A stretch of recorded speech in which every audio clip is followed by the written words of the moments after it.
Greetings, everybody. Welcome back again. In this video, we will focus more on listening.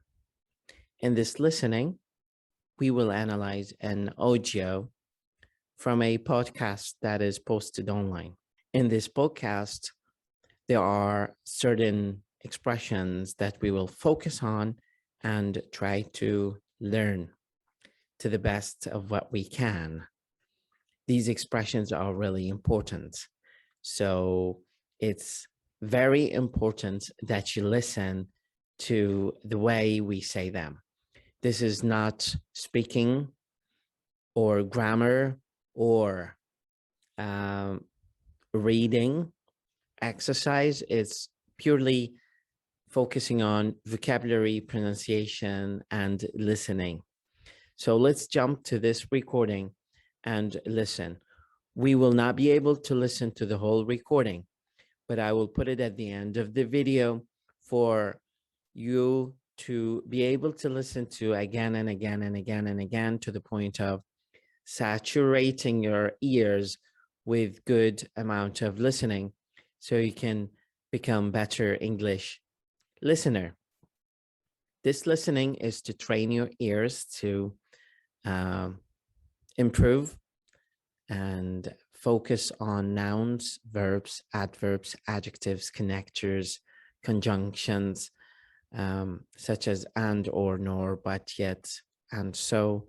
And this will enable you to be very keen to understand and grasp basic expressions that are very common in English. So let's get started. We're talking about archaeology.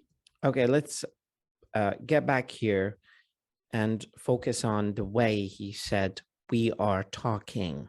So we'll start again. About archaeology. We're talking about.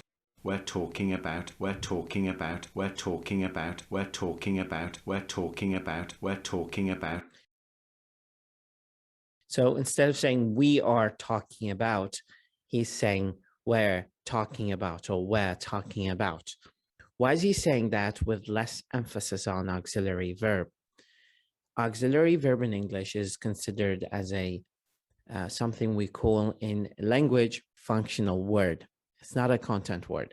So it carries more grammatical reference than probably content reference. So it carries some grammatical stability content. That's why that doesn't have that much meaning. So in this way, it just carries something very pertinent to grammar rather than content. That's why the meaning that it carries is very minimal. That's why it's not stressed. It's de-stressed. So it doesn't carry meaning. We're talking about. So you see, the focus more is on talking, not are talking. So keep that in mind. Archaeology. Now, this is a very important word, al-athar, archaeology. Archaeology. Or in British English, archaeology or archaeology. Archaeology. Archaeology. Archaeology. Archaeology. Archaeology. Archaeology. Archaeology. Archaeology. Archaeology. Archaeology. Archaeology. Archaeology. Archaeology. Archaeology. Archaeology. Archaeology. Archaeology. Archaeology. Archaeology. Now that's quite important to realize how that word is pronounced. So the dig, Richard, what was that all about? Now she's using the word Richard.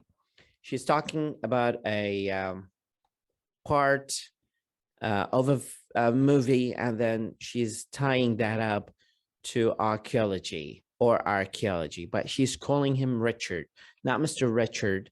So she's using no titles here when she's talking to him. And the reason for that is that this refers to proximity between the speaker and the listener.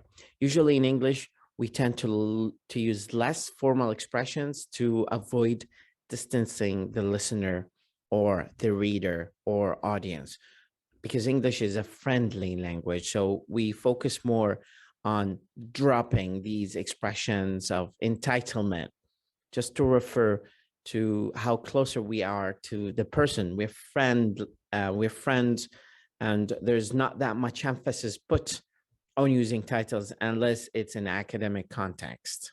What was that all about? Well, Now look at how she asked him the question. What was that all about? What was that all about? What was that all about? What was that all about? What was that all about? What was that all about? What was that all about? What was that all about? What was that all about? What was that all about? What was that all about? She's saying, what was that all about? She's dropping the T at the end of every single word here. What was that all about? Or what was that all about? Or What was that all about? that's all. Now, she only left the T here in this word, that's all about, because there is a connection between T and A, between a plosive T and what comes as a vowel. So it just creates more unity when we say, what was that all? That's all, instead of that's all. So there's a drop. So we don't use that in conversation. We just tend to say something continuously. What was that all about? What was that all about? What was that all about? What was that all about? So you just need to practice the way she asked that kind of question in order to be able to get the knack of how we say it in English. it's the dramatic discovery of an Anglo-Saxon grave Okay, and artifacts. that's very important. You pay attention to that part. Listen again. Listen to how he uses stress and intonation to emphasize certain nouns. Of an Anglo-Saxon grave and artifacts of an Anglo-Saxon grave and artifacts of an Anglo-Saxon grave and artifacts. It's the dramatic discovery Dramatic discovery. of an Anglo But when he said of, he didn't say of, but of. It's the dramatic discovery Dramatic. See how stressed that word is. Dramatic discovery. of an Anglo-Saxon grave. Anglo-Saxon grave. Grave is a noun and it's preceded by an adjective, compound adjective. It's the dramatic discovery Discovery, discovery, discovery, discovery.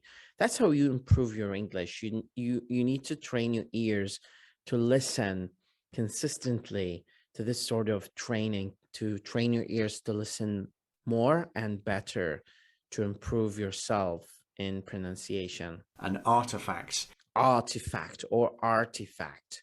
Artifact or artifact. In a Suffolk field and artifacts in a Suffolk field and artifacts in a Suffolk field and artifacts in a Suffolk field and artifacts in a Suffolk field and artifacts in a Suffolk field and artifacts in a See?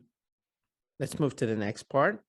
Then this all happened in 1939. Yeah, it's a Netflix. Then this all happened in 1939. See? And this all happened. Then this all happened in 1939. Then this all happened in This all happened, not this all happened. So he's not speaking English in a chunky way. He just smoothly moves over the sentences in a way that's very clear to the listener. It's a Netflix film, isn't it? But it doesn't sound very interesting. Yes. It's a Netflix film, isn't it? But it doesn't sound very...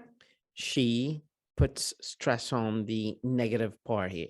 Doesn't. But it doesn't sound very interesting. Yes. But it doesn't sound very interesting. Yes. But it doesn't sound very interesting. Yes. But it doesn't sound very interesting. Why doesn't it sound very interesting? We will discover that. But it wasn't any grave. It was See. the burial site for an Anglo-Saxon king. But it wasn't any grave. It was the burial site for an Anglo-Saxon king. But it wasn't any grave. But it was not. So instead of saying, but it was not. So there's not much stress on but. It's a functional word. And there's more Anglo-Saxon discovery, burial. grave. So there's more stress on this part rather than on the other part.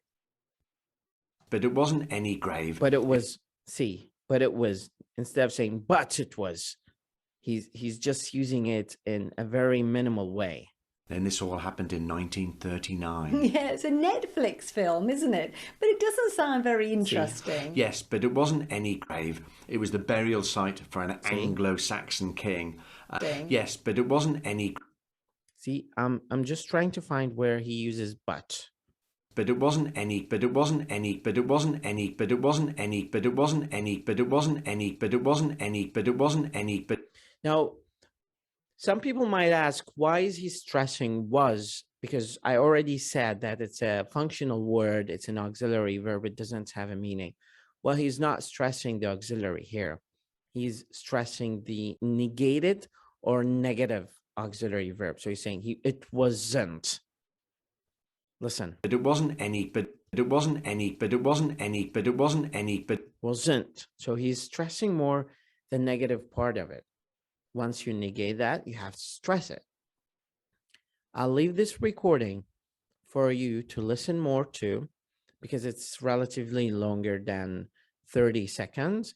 I hope this lesson was useful to you to help you understand how we approach listening and improve ourselves in this field.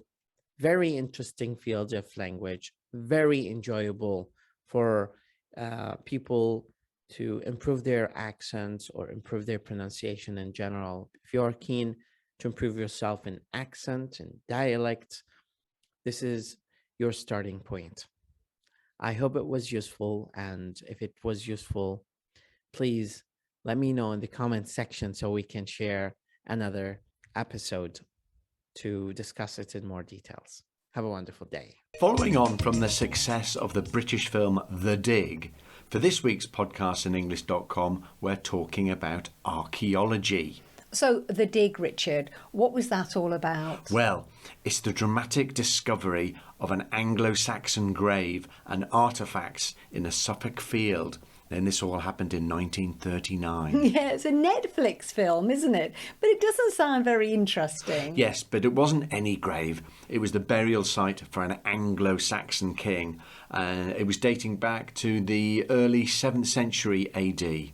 Right. But the amazing thing was he was buried in an 88-foot-long ship. Oh, well, that's about 27 metres. And there was also a burial chamber full of treasure.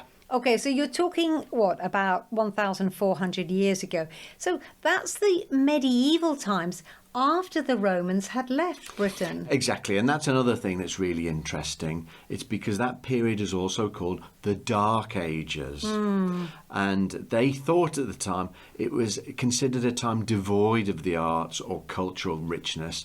But the treasures they found there were amazing. Yeah, that helmet is quite famous, isn't it? It is, the golden helmet. Brilliant. Now, you've always been keen on archaeology, Richard. Archaeology, yes. I remember at school we did history, and I thought that was really boring. It was just learning dates, battles, kings and queens. Yes, I wasn't interested in that at all, but archaeology is a bit different. I think the difference is archaeology is more about social history.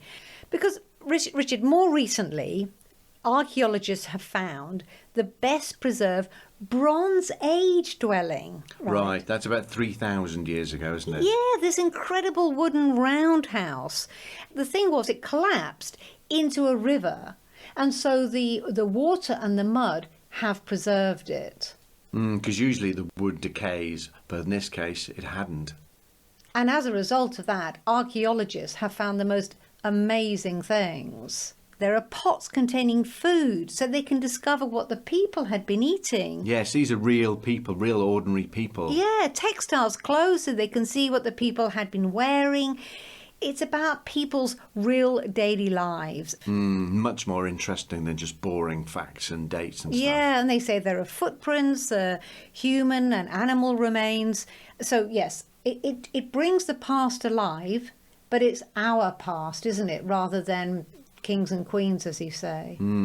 So it's amazing to think, Richard, that when we want to know more about, especially prehistoric past, It's just a matter of digging. It's all underground. The story is underground. It's all underground. Dig it up and you can touch it. So, Richard, you know there are archaeological dig holidays. Would you fancy going on a dig? I said it's great to touch those artefacts, but I wouldn't like to be scrabbling around all day on my hands and knees. No, thank you. I mean, they are bending down, scraping, hour after hour. And you could be there for days or weeks and not find anything. Yeah. Maybe just a shard of pottery or something. Yeah. But fantastic if you find something really, really good, though.